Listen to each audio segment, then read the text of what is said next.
हमने अपने कार्यकर्ताओं के बलबूते पर प्रयास किया। फैसला तो जनता के हाथ में है। राजस्थान के चुनाव परिणाम देख रहे हो कि हमें ही नहीं, सभी तीसरी पार्टियों को नकार दिया गया पूरी तौर पर। आम आदमी पार्टी ने भी वहाँ 88 कैंडिडेट खड़े किए थे, सभी की जमानतें जब्त हुई है। दूसरे राजनीतिक दलों का भी यही असर रहा है, लोगों ने 2 ही जगह वोट डाले हैं। आम आदमी पार्टी की हार पर अनिल विज ने चुटकी लेते हुए कहा कि जजपा पार्टी बन गई है, जमानत पार्टी। अब उसको किसी तरीके से आप लोगों की इच्छा पे निर्भर करता है कि पत्रकार उसे किस रूप में प्रेजेंट करते हैं।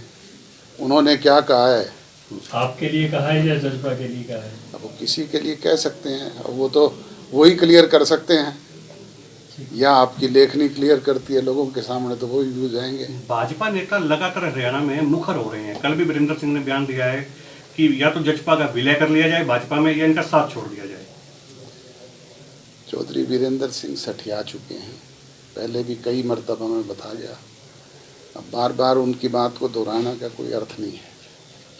वो तो कुछ भी कहते हैं, कभी किसी के स्टेज पे चले जाते हैं, कभी कुछ बोलते हैं, कभी अपनी बात अपने मंच से अलग से कहते हैं।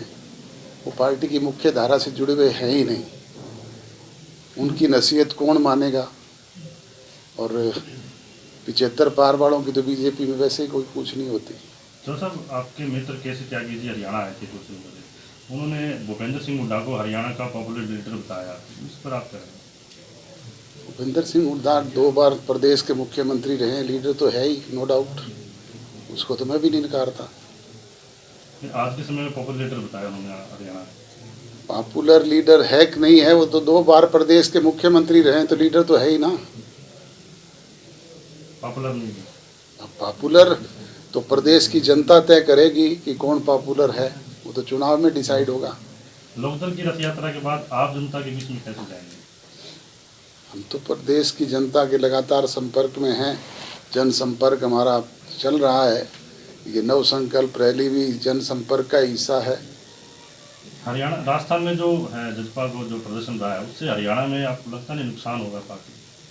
हर राजनीतिक दल आगे बढ़ने का काम करता है। यही भारतीय जनता पार्टी जो आज सत्ता में है, 300 सीट पे है, ये भी कभी 2 पे थी, इनका भी यही असर हो जाता था।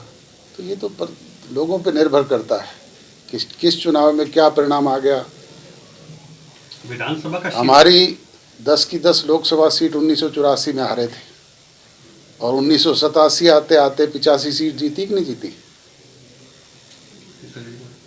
नायब सिंह सैनी कह रहे हैं कि 80 सीटों पे भाजपा जीतेगी। क्या ये गठबंधन को लेकर बात की जा रही है या विदाउट गठबंधन की जा रही है? आप क्या कहेंगे, गठबंधन रहेगा? वो ये भी कहते हैं कि गठबंधन का निर्णय करना केंद्रीय नेतृत्व का काम है। आप उनकी उस बात को भी तो साथ साथ देखो ना। विधानसभा आप क्या कहते हैं कि जेजेपी और बीजेपी का गठबंधन रहेगा? ऑलरेडी हम एनडीए के पार्ट हैं, हरियाणा में मिलकर के सरकार चला रहे हैं, तो दूसरी बात हमें करनी नहीं चाहिए। विधानसभा सत्र शुरू होने वाला है, विपक्ष बहुत से मुद्दों को लेकर है विधानसभा में आने वाली, तैयारी है क्या आपकी? बिल्कुल तैयारी है, सरकार तो हर सदैव तैयार रहती है।